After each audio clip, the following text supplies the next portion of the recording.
One simple decision could cost you tens of thousands of dollars or even more when you sell your home. Far too many homeowners fall for this trap, and the reason they do is it seems like such a good idea at the time. I'm Sara Driscoll, and in this video, I'll show you what to watch out for so you avoid this costly mistake. I'm talking about selling your home without putting it on the market.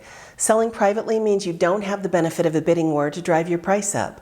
While it may be tempting to skip the inconvenience of all the showings, make sure you're okay with trading a few days of showing activity for leaving potentially a lot of money on the table.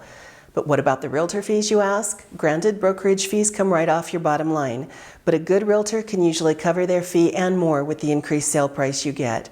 Let me share a quick story with you and you'll see what I mean. A few years ago, I was about to list a home for sale and the seller asked me to leave the paperwork so he could read it thoroughly overnight and we could meet at 1 o'clock the next day to sign everything. I'm not about pressuring my clients, so I left with the plan to come back the next day to get started.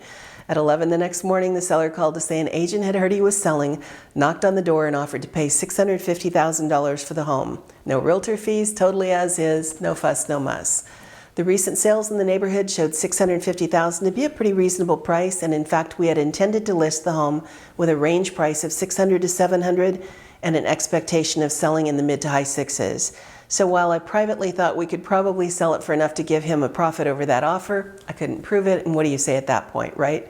I wished him well and he said he'd call if things didn't work out. Sure enough, 3 weeks later, he called to say the agent had been turned down for the loan, and we proceeded with the original plan. The home went on the market in a range of $600,000 to $700,000, and in 4 days we had it sold for $710,000.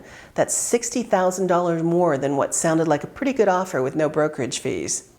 Without getting into specifics, I can assure you that our clients' net proceeds were significantly higher than the private sale would have been. So how does it happen that people find themselves in the position of selling without the advantages of putting their home on the open market and having an agent protect their interests? First of all, buyers and agents are so desperate to find pre-market properties that they'll send letters to neighborhoods, drop door hangers, or even knock on doors in person looking for someone ready to sell. Why are they desperate? Because they know without a doubt that if they can buy a home without it coming to the market, they can buy it for a dramatically lower price.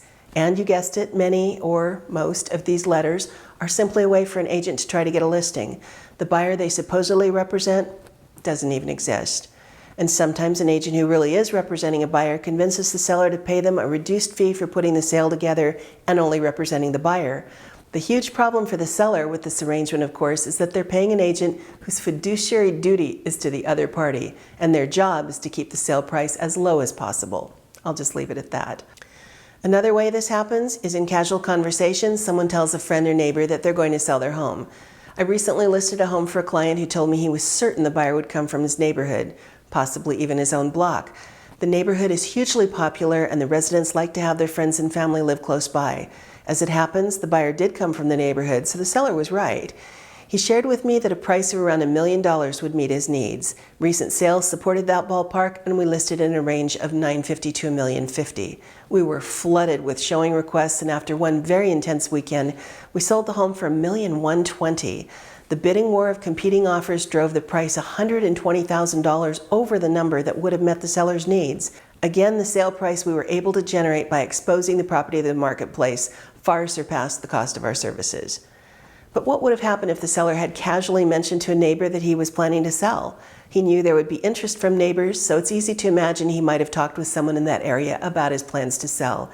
It's very likely that someone would have offered $1 million, and without realtor fees, might have seemed like a very good idea. Yet if that had happened, the seller would have lost a huge amount of money. Even though they knew they could probably put the word out and sell to a neighbor, they wanted the additional benefits that a good agent provides. Whether selling with or without an agent, the truth is that getting the buyer is the easy part. Once the contract is signed, the escrow starts, and there are inspections, disclosures, contingencies, repairs, appraisal, and financing to worry about. And all of that is something for another video. If the temptation arises to sell your home without bringing it to the market, at least now you know you're probably trading a big chunk of your net proceeds in exchange for the illusion that it will be easier. Check out my best pricing strategy video if you want to learn more about why range pricing will get you a higher sale price.